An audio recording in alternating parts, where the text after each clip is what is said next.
Bharatiya Janata party Darjeeling जिल्ला समितिले आसन्न जिटिए सभा चुनावको घोर विरोध गरेको छ। पार्टी जिल्ला अध्यक्ष प्रोफेसर कल्याण देवानको अगुवाईमा आज एउटा प्रतिनिधि टोलीले कालेबुङ एसडिओ जो राज्य सरकारद्वारा नियुक्त जिटिए चुनावका एसिस्टेन्ट चुनाव अधिकारी पनि हुन् लाई एउटा ज्ञापन पत्र दिँदै जिटिए चुनावको विरोध दर्ता गरेको छ। पछि पत्रकारहरूसित बोल्दै जिल्ला अध्यक्ष प्रोफेसर कल्याण देवानले बिजेपीले जिटिए चुनावको हर हालतमा विरोध गर्ने बताए। राज्य सरकारले जबरजस्ती जिटिए चुनाव गराएको खण्डमा पहाडमा फेरि अशान्ति सिर्जना हुन सक्ने पनि उनले सचेत गराएका छन्। जुन पश्चिम बङ्गाल सरकारले पहाडमा जिटिए चुनाव गराउने पहल एउटा गरेको विषयमा यसमा भारतीय जनता पार्टी हामी यो चुनाव अनुचित ठहर गर्दै अनैतिक ठहर गर्दै हामी विगत केही दिनदेखि नै हामी एउटा पश्चिम बङ्गालको मुख्यमन्त्री अनि सबै इलेक्सनसित जोडिएका अधिकारीहरूसित हामीले हाम्रो ग्रिभान्सेस दर्ता गर्दैछौँ कि यो जिटिए चुनाव चाहिँ सान्दर्भिक छैन। यो जिटिए चुनावले चाहिँ गोर्खाहरूको भविष्य डुबाउन आँटेको छ। यसकारण जबकि 2017मा जुन जनआन्दोलन भयो अनि त्यस जनआन्दोलनको परिप्रेक्ष्यभित्र जिटिए विषयको असन्तुष्टि लिएर जन्मिएको जनआन्दोलनको परिप्रेक्ष्यभित्र जिटिए सभासदहरूले सामूहिक रूपमा जिटिए डिजल्भ गरेर त्यसबाट परित्याग गरेर राजीनामा पत्र पश्चिम बङ्गालको राज्यपाललाई बुझाएपछि आजसम्म यो डिफङ्क्ट छन्। अनि यहाँको यो समस्यालाई लिएर भारत सरकारले यो समस्याको समाधान गर्नको निम्ति त्रिपक्षीय वार्ता दुईपल्ट डाकिसक्यो। अनि ती दुईपल्टैको त्रिपक्षीय वार्तामा पश्चिम बङ्गाल सरकारले कुनै महत्त्व नदिएको, त्यसलाई कुनै गम्भीरतासित नलिएको, त्यसमा भाग नलिएको हुँदा आजसम्म पनि यो समस्याको समाधान हुन सकेको छैन। र भारत सरकार स्वयंले नै पश्चिम बङ्गाल सरकारलाई जिटिएको चुनावले यहाँको समस्याको समाधान हुँदैन भन्ने एउटा अपिलसम्म पनि गरिसकेपछि फेरि यो चुनाव थोपिनु, यो यहाँको जनआकाङ्क्षा, यहाँको समस्याको अवहेलना गर्नु, अनदेखा गर्नु अनि गोर्खाहरूको समस्या को अनदेखा गरेर गोर्खाहरूको वास्तविक अस्मिताको समस्यालाई है बुझ्न नचाहनु अनि साथसाथै यहाँ कुनै पनि पोलिटिकल पार्टीको एउटा सरसल्लाह नलिकन, पोलिटिकल कन्सेन्सस नबनिकन एकजना एउटा पोलिटिकल पार्टीको आग्रहमा जिटिए चुनाव थोप्नु यो अत्यन्तै यो एउटा न्यायोचित होइन। यो एकदमै खुलेआम यहाँको जनताको डेमोक्रेटिक गणतान्त्रिक अधिकारको हनन गर्नु हो।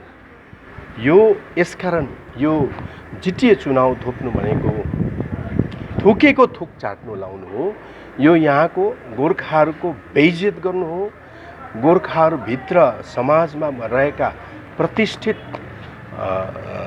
बुद्धिजीवीहरूको, समाजसेवीहरूको पनि, राजनीतिज्ञहरूको पनि यो अपमान गर्नु र यो चुनावको विरोध गर्दैछौँ।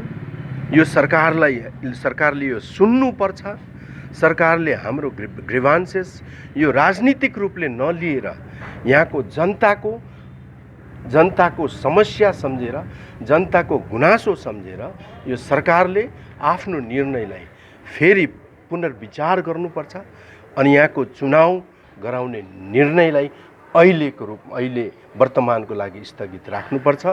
हामी भन्छौँ राज्य सरकारले केन्द्र सरकारसँग त्रिपक्षीय वार्ताको लागि सहयोग गरून्, यहाँको राजनीतिक समाधान खोजी निकाल्ने पहल गरून्, यहाँ त्यस पछाडि बनिने पोलिटिकल कन्सेन्सससित चुनाव गराए त्यसबाट यहाँ एउटा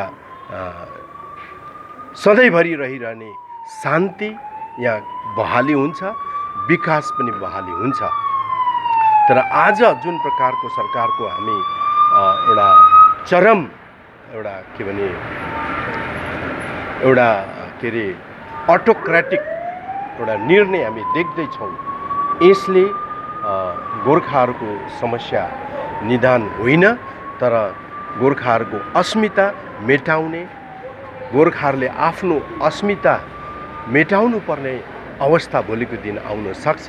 यसकारणले आज हामी सबै पोलिटिकल पार्टीहरूलाई हामी अपिल गर्दैछौँ, सबै समाजसेवी संस्थान र सङ्गठनहरूलाई हामी अपिल गर्दैछौँ कि यो एउटा परीक्षा गोर्खाहरूलाई आएको छ, यो एउटा क्राइसिस गोर्खाहरूलाई आएको छ। सबैले हामीले अपिल गरौँ, राज्य सरकारलाई सम्झाउने बुझाउने हामी कोसिस गरौँ, सबै एकत्रित भएर हाम्रो वास्तविक माग के हो है, वास्तविक समस्याको समाधान कसरी हुन्छ, अनि जिटिए जस्तो एउटा यो असंवैधानिक व्यवस्था हुनाको कारणले, यो जिटिएको कुनै सत्यता नरहेको कारणले, यो जिटिएमा हर समय सरकारको हस्तक्षेप रहेको हुनाले यो जिटिएले हाम्रो कुनै पनि आकाङ्क्षा पुरा गर्दैन।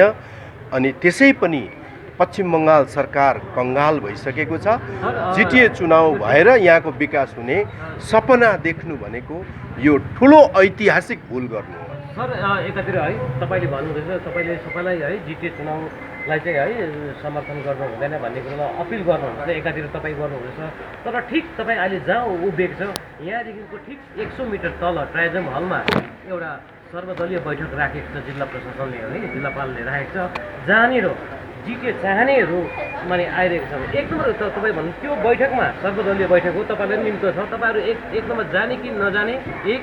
अर्को कुरो त्यो बैठकमा भाग लिने जो भाग लिइरहेका छन् उनीहरूलाई तपाईँ के अपिल गर्नुहुन्छ, के भन्नु? हेर्नुहोस्, त्यो बैठक पूर्ण रूपले त्यसको विषयवस्तु एजेन्डा जिटिएको चुनाव भएकोले अनि त्यो प्रशासनले सरकारको आधिकारिक निर्देश अनुसार गर्नै पर्ने भएकोले उहाँहरूले बोलाए है। तर म अपिल गर्छु कि त्यो बैठकमा जानु भन्नुको मतलब जिटिएको चुनावलाई जस्टिफाई गर्नुहुन्छ। यसले गर्दा हामी भन्छौँ, हामी सबैलाई अपिल गर्छौँ कि जिटिएको चुनावमा सहयोगिता गर्नु भनेको गोर्खाहरूको इतिहासमा अर्को ठुलो ऐतिहासिक भुल गर्नु हो। यसले गर्दाखेरि यो भुल हामी नगरौँ, हाम्रो भावी पिँढीले भोग्नुपर्छ, हाम्रो शाखा सन्तानले भोग्नुपर्छ। त्यसले गर्दाखेरि भाजपाले केन्द्र सरकारमा यो जिटिए चुनाव हुन नदिनुको लागि के भोलि त 27 तारिक है अब चुनावको नोटिफिकेसन भोलि निस्किँदैछ। यस्तो छ, दुईटा त नमान्ने भयो, किन गोजमुमुर नमान्ने भएर बसिरहेको छ, केन्द्र सरकार पनि नमान्ने हो भने त त्यसको तपाईँहरूले भाजपाले केन्द्र सरकारले कसरी चाहिँ यो जिटिए चुनाव चाहिँ हुँदैन? हेर्नुहोस्, भाजपा म एउटा पोलिटिकल पार्टीको क्याडर कार्यकर्ता हुँ।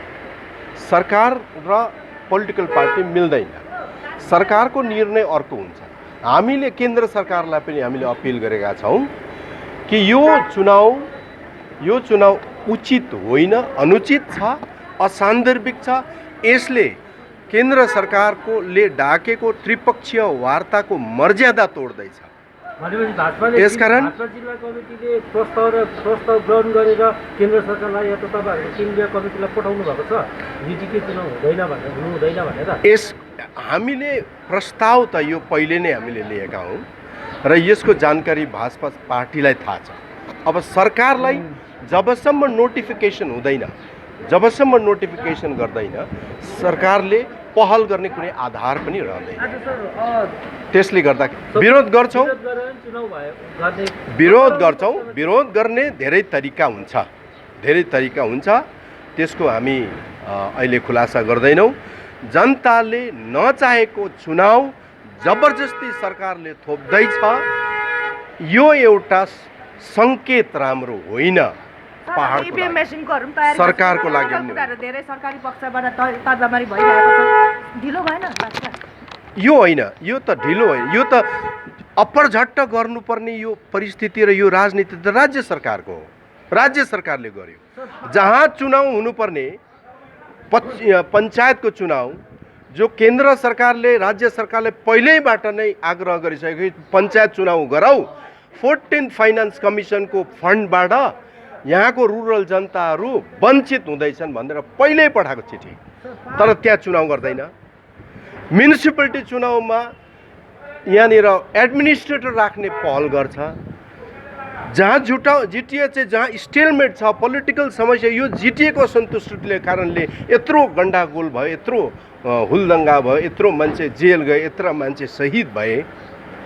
अब यो जिटिएलाई नै फेरि उनीहरूले पुनर्बहाली गरेर यहाँ राजनीतिक समस्या जस्तोको तस्तै बनाउन चाहन्छ। पहाडको जनताले कसरी निकास खोज्ने? एकातिर केन्द्र सरकार पनि कहिले आश्वासन दिइरहेको छ, धेरै अघिदेखि हुनु केही सकेको छैन, अर्कोतिर एउटै भएको व्यवस्था पनि ब्युरोक्रेटले चलाइरहेको अवस्थामा पहाडको जनताले निकास कसरी खोज्ने? पहाडको जनताले निकास भनेको संवैधानिक व्यवस्था मिलेर त्यो प्राप्त गरेर मात्रै निकास पाउँछ। अनि त्यो संवैधानिक व्यवस्था चाहिँ पार्लियामेन्ट भएर आउने कुरा हो। अनि पार्लियामेन्ट भएर आउनुलाई धेरै फर्मालिटिजहरू हुन्छ। अनि एउटा मिनिस्टर भए भन्दैमा पार्लियामेन्टको मर्यादा तोडेर आजदेखि तिमीहरूलाई यो संवैधानिक व्यवस्था म घोषणा गर्छु भनेर भन्दैन। यो कुरा याद राख्नु पर्यो। हामीले जो सरकारले एउटा सङ्केत मात्रै दिन्छ, तर कानुन बनाउने, संविधान संशोधन गर्ने भन्ने प्रिरोगेटिभ चाहिँ त्यो सम्पूर्ण रूपले त्यो चाहिँ पार्लियामेन्टको हो। र पार्लियामेन्टको मर्यादा तोडेर कुनै पनि सरकारले यो पार्लियामेन्टबाट हुने कुराको घोषणा चाहिँ आम जनतामा गर्नु अनुचित हुन्छ। यो गैर संवैधानिक कुरा हुन्छ।